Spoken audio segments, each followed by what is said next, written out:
you're a teacher. And I said, no. He closed his eyes again. And he said, you teach. And I said, no. This wasn't going well.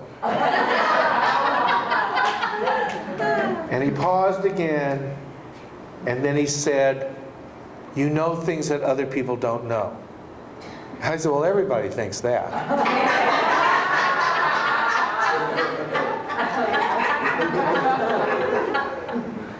Hoyt then said, I said, I have no agreement in this world.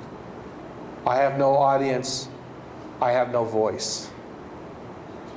But my point of view at that time was, well, I told this to Hoyt, and he closed his eyes again. He's holding that piece of paper.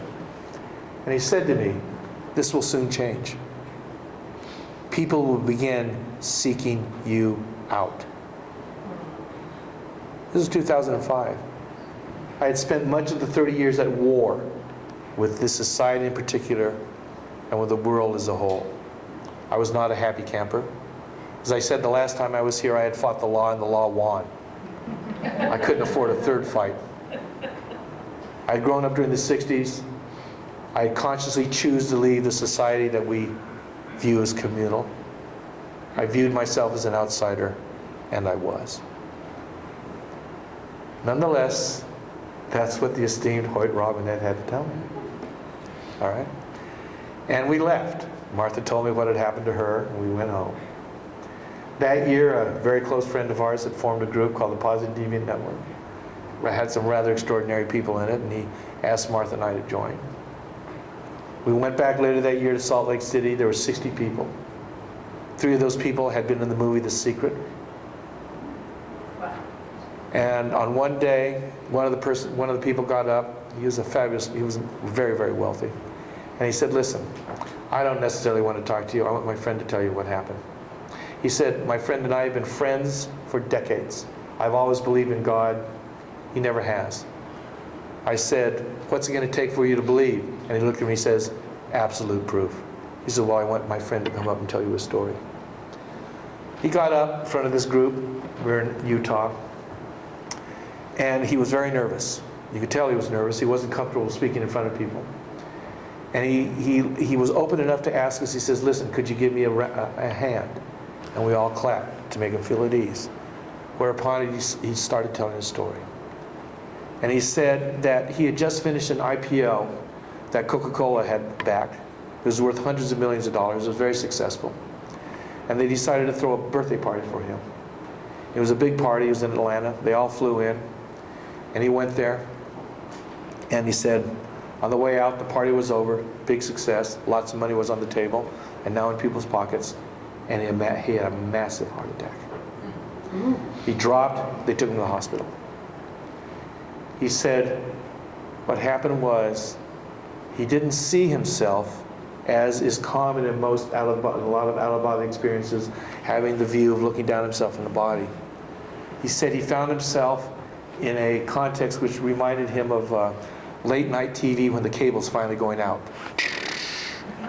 And there was these figures in a white diffuse crowd. And he was going towards these figures. And he said that his grandfather came out to meet him, who had passed away. And his grandfather looked at him and said, Laddie, here, take my hand. And Laddie was the name his grandfather had used for him. And he said he put his hand in his grandfather's hand. And he noticed that his hand was that of a 6-year-old boy, which is the age he was when his grandfather had passed. And they went, and his grandfather looked, and he said, you're not supposed to stay, Laddie. But you have a message I want to give you to give to your father. Tell your father, I love him.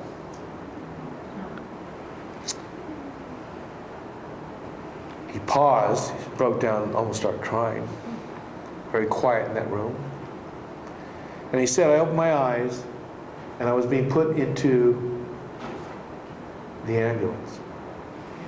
I was strapped down.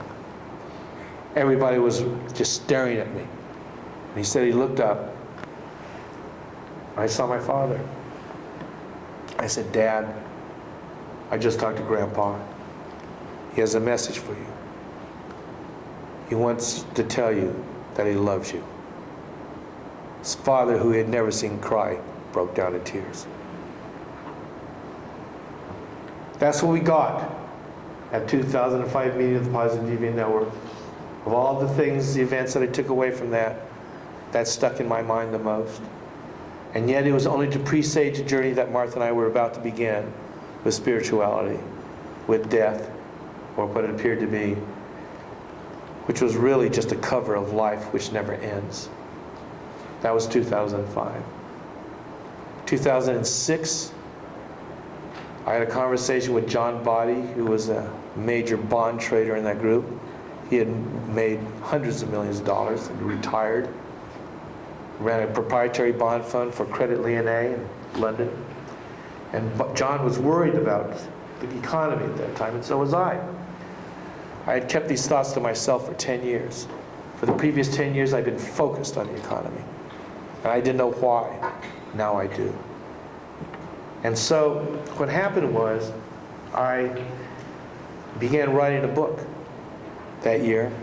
The next year in 2007, before that same group, I got up in front of them and I told them that real estate was going to drop 40 to 70%, the stock market was going to go down 90%, we were headed for a Great Depression. And this group of forward-thinking thinkers got really pissed off. They got real mad. Two of those people in that room had already been invested in gold and silver. The rest were basically had their assets in real estate. And it was sort of a abrupt snap to Martha and I. She was so mad. And for those of you who know Martha, she's the better part of our couple. Martha said that night, she says, I don't care if I see these people again in my life. That's how rough the reaction was. We put our book up on the internet, the book I had started writing. It was bought in 20 different countries. I got a reputation. People started seeking me out, as Hoyt said. But the real difference was not that. I predicted what was going to happen. The real difference was we began seeing Hoyt regularly. And I mean regularly. And which brought us to January this year. We would come to the temple. Why? I wasn't about to go to another church. It had taken me long enough to get away from the one I had left. But this temple here was the one that seemed to sponsor Hoyt Robinette. And if we were going to see Hoyt, we had to show up. And we did. I couldn't carry a tune, so I had no desire to come. But we wanted to see Hoyt. And what I do have to say to this group is that we could feel the love.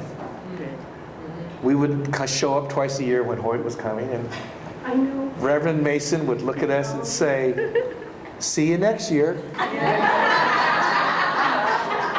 in a way that they didn't say at the Baptist and Catholic churches when you showed up at Christmas or Easter. The see you next year was not lanced with sarcasm. We just found out from Reverend Mason last month, though, she thought we were snowbirds. That's why we would appear sporadically at the temple. But nonetheless, we showed up again last January because Hoyt, we knew was going to be in town, and we had almost missed the year before, except we were at Diksha, and Julian showed up there and said something about Hoyt, and we go, Hoyt? He's here? Well, he's coming next week. We went, oh my God. We got on the phone, we yanked in by the skin of our teeth, and we weren't going to leave it up to chance. What I found out is, again, there is no chance. So we were here in January, waiting to talk to Jan Robertson about signing up for Hoyt. But Jan is sitting at the door and she says, no, there's not going to be any sign-ups for 2 more weeks. So There we were, stuck. Stuck. And I didn't have the wherewithal and gumption to get up and walk out. All right? And Martha wasn't going to let me anyway. But what happened later that afternoon was rather stunning. Around 15 minutes later, with the gifts of spirit, it was Reverend Christine Facsetti. And she's going around the room, and Martha and I are sitting there. She goes around, and she goes, and she looks at me, and she goes, Darren. I go, Darryl. She goes, Darryl. I see gold, gold, gold. I was shocked. Because for the past 2 years, 3 years, I had made my reputation on talking about gold. I'd spoken in Australia. I'd spoken in Europe. I wrote letters. I was one of the top newsletter writers on gold and silver and the economic collapse. And here, Christine Facsetti looks at me and goes, gold. She got my attention. Then Reverend Betty Tadaleski gets up and she says, looks at Martha and she goes, Wendy. She says, I know that's not your name. She says, but you've been going some very high places lately, and you're supposed to tell us about it. So Martha and I drove home, and we thought, holy smokes, I guess something's up. We got to go talk to these people. So we invited Reverend Betty Tadaleski out to breakfast, and I looked at her directly, and I said, how did you get here, and what are you doing? And she told me. And it was a stunning story that intersected ours. Course in Miracles had changed her life. I told her in 1976, I was probably one of the first people to see the published books in San Francisco, that my friend had given them $5,000 to publish it, that subsequently I had met Judy Scutch, Robert Scutch, Bob. I met them all. I went back to New York and they had Helen Schucklin, who had channeled the books, come and meet me. And our lives had crossed significant places. And her spiritual journey was as varied and bizarre, no, more bizarre than mine. And we started coming to the temple. And here we are. And Hoyt is coming once again.